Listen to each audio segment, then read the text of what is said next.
ഓം ഗുരുർബ്രഹ്മാ ഗുരുർവിഷ്ണു ഗുരുർദേവോ മഹേശ്വര ഗുരുസാക്ഷാത് പരം ബ്രഹ്മ തസ്മൈ ശ്രീ ഗുരവേ നമഃ. ധ്യായേതാജാനബാഹും ധൃതശരധനുഷം ബദ്ധപദ്മാസനസ്ഥം പീതം വാസോപസാനം നവകമലദലസ്പർദ്ധിനേത്രം പ്രസന്നം വാമാങ്കാരൂഢ സീതാമുഖകമലമിളലോചനം നീരദാഭം നാനാലങ്കാരദീപ്തം ദധതമുരുജടാമണ്ഡലം രാമചന്ദ്രം. ജാനകീ ജീവനസ്മരണം ജയ ജയ രാമ രാമ. രാം രാം. എല്ലാ സജ്ജനങ്ങൾക്കും വിനീത നമസ്കാരം. ഇന്നു തൊട്ട് നമ്മൾ ആരണ്യകാണ്ഡത്തിലെ സ്തുതികളിലേക്ക് പ്രവേശിക്കുകയാണ്. അതിമനോഹരവും അർത്ഥസമ്പുഷ്ടവുമായിട്ടുള്ള സ്തുതികളാണ് ആരണ്യകാണ്ഡത്തിലുള്ളത്. നമ്മുടെ വൈദിക സാഹിത്യത്തിനെ 4ആയാണ് വിഭജിക്കപ്പെട്ടിരിക്കുന്നത്: സംഹിത, ബ്രാഹ്മണം, ആരണ്യകം, ഉപനിഷത്ത്, സൂത്രങ്ങൾ. ആരണ്യത്തിൽ വെച്ച് ഉപദേശിക്കപ്പെടുന്നവയോ അനുഷ്ഠിക്കപ്പെടുന്നവയോ ആയ കർമ്മങ്ങളാകയാൽ ഇവയ്ക്ക് ആരണ്യകം എന്ന പേരുണ്ടായി. ആരണ്യകങ്ങൾ വാനപ്രസ്ഥാശ്രമവുമായി ബന്ധപ്പെട്ടവയാണ്. അത് മനനപ്രധാനമാണ്.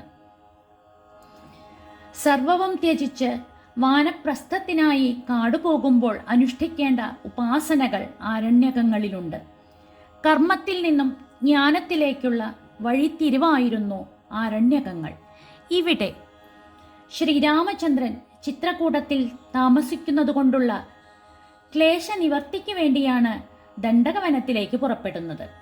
ഒരു വാനപ്രസ്ഥന്റെ ജീവിതം എങ്ങനെയാവണം എന്ന് ആരണ്യകാണ്ഡം നമുക്ക് കാണിച്ചു തരുന്നു. ഇതിൽ തത്വചിന്താപരമായ കാര്യങ്ങൾ കൂടുതലായി വിസ്തരിച്ചിരിക്കുന്നതിനാൽ ഇതിന് ആരണ്യകാണ്ഡം എന്ന പേര് തീർത്തും യോജിക്കുക തന്നെ ചെയ്യും. ദണ്ഡകവനത്തിലെത്തുന്ന രാമലക്ഷ്മണന്മാർ ആദ്യം തന്നെ നേരിടുന്നത് വിരാധൻ എന്ന രാക്ഷസനെയാണ്. തങ്ങളെ ആക്രമിക്കാൻ ഒരുമ്പെട്ട് വന്ന ആ രാക്ഷസനെ ശ്രീരാമചന്ദ്രൻ വധിക്കുകയാണ്. അപ്പോൾ ആ വിരാധന്റെ അകത്തുനിന്ന് മോചനം നേടി ആകാശം പോകുന്ന ഒരു ധന്യരൂപനെ അവിടെ അവർക്ക് കാണാൻ സാധിച്ചു. ആ ധന്യരൂപന്റെ സ്തുതിയാണ് വിരാധസ്തുതി. വെറും 22 വരികളിലായിട്ടുള്ള അതിമനോഹരമായിട്ടുള്ള സ്തുതിയാണിത്. അവിടെ വിരാധൻ പറയുന്നു, താനൊരു വിദ്യാധരനാണ്. വിദ്യാധരൻ എന്ന് പറഞ്ഞാൽ മനുഷ്യരിലും മേലെ, ദേവന്മാരിൽ താഴെ, യക്ഷൻ, കിന്നരൻ എന്നെല്ലാം ഉള്ളതുപോലെ സ്വച്ഛന്ദചാരിയായ ഒരു വർഗമാണ്. പറയുന്നു, ദുർവാസാവ് എന്ന മഹർഷിയുടെ ശാപം നിമിത്തം ഞാൻ ഒരു രാക്ഷസനായി മാറി. ഇപ്പോഴിതാ അങ്ങയുടെ പെരുമ നിമിത്തം ഞാൻ മോക്ഷം നേടിയിരിക്കുന്നു. ഇനി എപ്പോഴും എൻ്റെ മനസ്സിന് അങ്ങയുടെ തൃപ്പാദങ്ങളെ ഭക്തിപൂർവ്വം ധ്യാനിക്കാൻ ഇടയാവട്ടെ.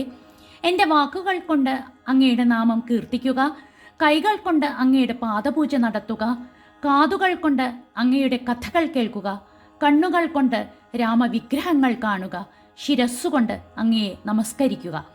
അങ്ങനെ ഏത് അവയവവും അങ്ങയോടുള്ള ഭക്തിക്കായി ഉപകരിക്കണം എന്നാണ് ആ വിദ്യാധരൻ്റെ പ്രാർത്ഥന. ഇതിന് സമാനമായ ഒരു ശ്ലോകം ശ്രീമദ് ഭാഗവതം ദശമസ്കന്ധത്തിൽ 10ാമത്തെ അധ്യായത്തിൽ നമുക്ക് കാണാൻ സാധിക്കും. നളകൂപര മണിഗ്രീവന്മാരുടെ സ്തുതിയിൽ.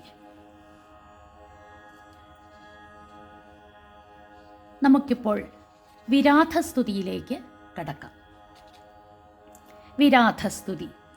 ശ്രീരാമ രാമ രാമ ഞാനൊരു വിദ്യാധരൻ, കാരുണ്യമൂർത്തേ കമലാപതേ ധരാപതേ. ദുർവാസാവായ മുനി തന്നെ ശാപത്തിനാൽ ഗർവിതനായൊരു രാത്രിഞ്ചരനായേനല്ലോ. നിന്തിരുവടിയുടെ മാഹാത്മ്യം കൊണ്ടു ശാപബന്ധവും തീർന്നു മോക്ഷം പ്രാപിച്ചേനിന്നു നാഥ. സന്തതമിനിച്ചരണാംബുജയുഗം തവ ചിന്തിക്കായി വരേണമേ മാനസത്തിനു ഭക്ത്യാ. വാണികൾ കൊണ്ടു നാമകീർത്തനം ചെയ്യാകേണം, പാണികൾ കൊണ്ടു ചരണാർച്ചനം ചെയ്യാകേണം. ശ്രോത്രങ്ങൾ കൊണ്ടു കഥാശ്രവണം ചെയ്യാകേണം. നേത്രങ്ങൾ കൊണ്ടു രാമലിംഗങ്ങൾ കാണാകേണം. ഉത്തമാങ്കേന നമസ്കരിക്കായി വന്നിടേണം. ഉത്തമ ഭക്തന്മാർക്കു ഭൃത്യനായി വരേണം ഞാൻ. നമസ്തേ ഭഗവതേ ജ്ഞാനമൂർത്തയേ നമോ. നമസ്തേ രാമായാത്മാ രാമായ നമോ നമഃ. നമസ്തേ രാമായ സീതാഭിരാമായ നിത്യം. നമസ്തേ രാമായ ലോകാഭിരാമായ നമഃ. ദേവലോകത്തിനു പോവാനനുഗ്രഹിക്കേണം. ദേവദേവേശ പുനരൊന്നപേക്ഷിച്ചിടുന്നേ. നിൻമഹാമായാദേവി എന്നെ മോഹിപ്പിച്ചിടായി കമ്പുജവിലോചന. സന്തതം നമസ്കാരം. ജാനകീ ജീവനസ്മരണം. ജയ ജയ രാമ രാമ. സർവത്ര ശ്രീരാമനാമ സങ്കീർത്തനം. ജയ ജയ രാമ രാമ. ജയ ജയ രാമ രാമ. ജയ ജയ രാമ രാമ.